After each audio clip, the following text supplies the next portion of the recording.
Rusija i Ukrajina rat, najnovije vesti.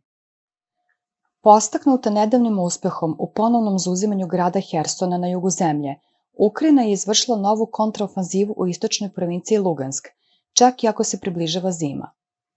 Međutim, borbe oko sela i puteva izvan gradova Svatove i Kremine, koje drže Rusi, usporile su poslednjih nedelja.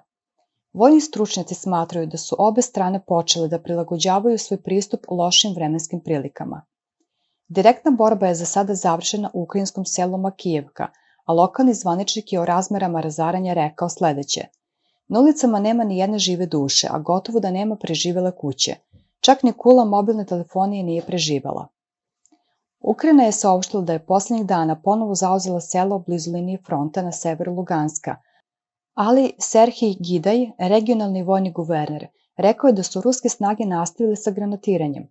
On je u aplikaciji za razmenu poruka Telegram postavio fotografije napuštenih i oštećenih kuća, kao i tela nekih ruskih vojnika koji su poginuli u bici za selo. Ukrajina je u poslednjih nedelja izvojevala niz pobeda u bojnom polju, koje su promenile zamah u 9-mesečnom ratu. U septembru je zauzela veliki deo teritorije u Harkovu, na severoistoku. Zatim je udarila južnije zauzevši grad Liman u Donjeckoj provinciji. Prošle nedelje njene snage su triumfalno ušle u grad Herson na jugu zemlje. Vojni eksperti kažu da su te pobede podigle moral i obezbedile pouzdanu kontraofanzivnu strategiju, da će Ukrajina nastojati da održi zamah u provincijama Lugansk i Donjeck, regionima Donbasa. Osim toga, sada bi mogla da prebaci neke snage i artiljeriju sa juga u svoju kampanju na istoku. Čini se da ruski komandanti sve više sprovode odbrambenu strategiju, rekao je Kaufman.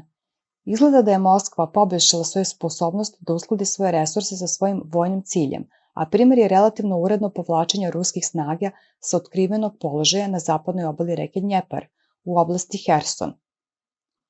Rusija bi mogla imati koristi od priliva novomobilisanih trupa i mogla bi da prebaci neke od svojih snaga koje je povukla iz Hersona u region Donbasa. Britansko ministarstvo odbrane navelo je u petak da ruske snage kopaju nove sisteme rovova u blizini reke Siverski Donjec, između Donjecke i Luganske oblasti, sugerišući da se pripremaju za slučaj daljih velikih ukrajinskih prodora. Jedna oblast Donbasa koje su ruske snage najočiglednije u ofanzivi je Bahmut, grad oko 60 km južno od borbi u severnoj oblasti Luganska. Tamo Moskva vrši ofanzivu koju vodi Wagner grupa.